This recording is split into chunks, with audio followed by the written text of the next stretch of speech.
I'd like to think no gamer worth their copious amounts of salt can say with any legitimacy that they don't know who Pac-Man is. That dot-munching yellow ball left a huge impact on the gaming industry and society as a whole, being one of video gaming's oldest mascots who still, at least according to my local arcade, has some relevance today. His relentless pill-popping attitude also gets his name attributed to drug culture, nearly 40 years on. Not surprising given the game's bright-on-black colour scheme and trippy sound effects, consisting of a yellow mouth nomming as many pills as possible. It's no wonder arcades in America started thrusting this logo into people's faces before playing. PAC-MAN Championship Edition DX Plus is the 87th reimagining of the Pac-Man gameplay, with a slight new twist to turn the game from a merely frantic rush to eat dots into an utterly mind-melting display of speed, colour and trippiness. The core of the game focuses on accomplishing various mini-challenges within regenerating mazes, either clearing the level of pellets and fruits as fast as possible, or attaining the highest score within the allotted time limit. The score attack mode has you amass as big a horde of ghosts as you possibly can,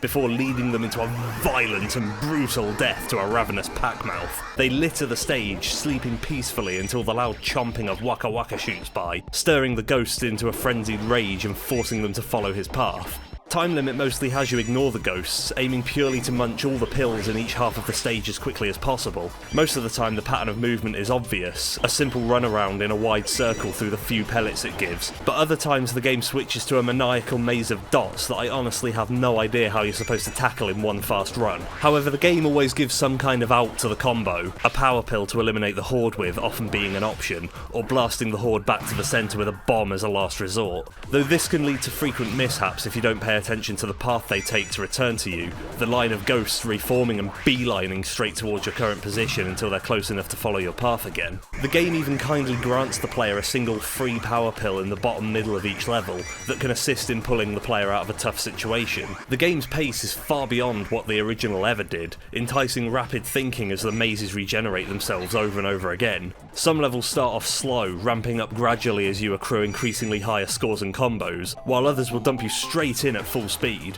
though the levels themselves cycle through the same few layouts on each level, giving you a chance to learn the exact routes to take to optimise your scores. There are a couple of problems, however, the biggest one being the sheer level of hacking going on with regards to the leaderboards. Each completion gives you the chance to show off your skills to a fairly wide community, but when the vast majority of scores are far beyond any that even seem possible in-game, along with playbacks that look like, well, this,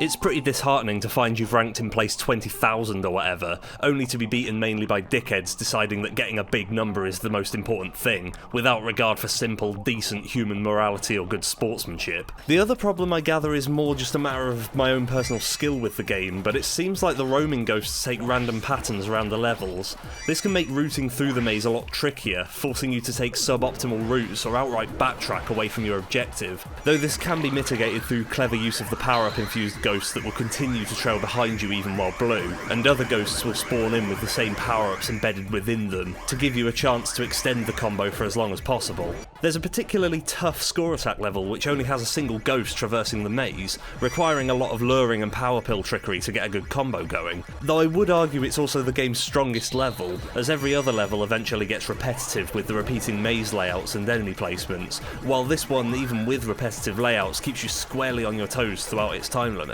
trying to do whatever you can in order to munch that single ghost over and over again. There's not a lot to focus on in the game's graphics, though it provides a series of different general themes and looks that link each of the game's mazes and game modes, with the likes of classic looks with a modern twist, a zany, trippy visual style with lots of glowing lines, a toy-like Lego brick aesthetic that I'm not really too sure why it exists, and one that makes the game look like some super old car game that was probably way before my time, much like Pac-Man was in general really, since I'm only in my mid-20s, not my late 50s. Oh, and Dig Dug, but I can barely mention that game without the horrific earworm of music immediately screaming through my head at increasing volume until it feels like my ears and eyes are bleeding from the internal cranial pressure.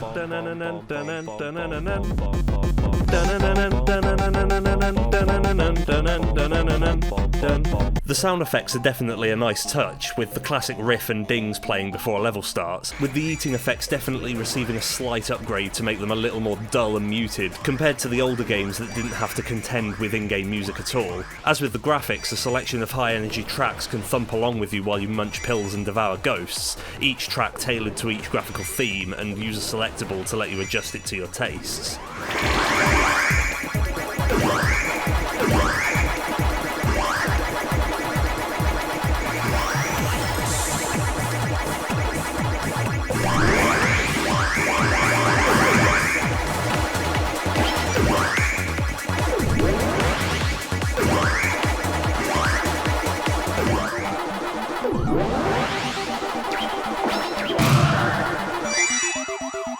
In all honesty though, I found myself too distracted trying to rush through levels as fast as possible, too focused on hoarding huge lines of followers and avoiding the roamers that the music was little more than additional background noise. At the very least, this can be reduced or turned off in the options for a cleaner play experience, which may be beneficial if you're going for a truly high score without the distraction, but the music's great if you're playing more casually. If it wasn't for the blatant hacking, which, while not an issue easily solved by the developer, is one that could be maintained with at least a little human intervention here and there, I'd give this game a pretty damn perfect recommendation. But ignoring the online scores, you can still have a blast sharing the controller around on the shorter time trials, and simply playing to let off a little steam by annihilating entire streams of munchable ghostly forms to some funky beats and flashy lights. Though for £7.99 at time of writing, or $11.99 with the additional content including a couple of extra levels and the aforementioned Dig Dug and Rally X skins, I'd definitely say this is more for the gamer who's already a fan of the Pac-Man style of gameplay, but I'm certain that anyone who still harbours the old school mindset of high scores and time trials will get as much of a kick out of this game as I did.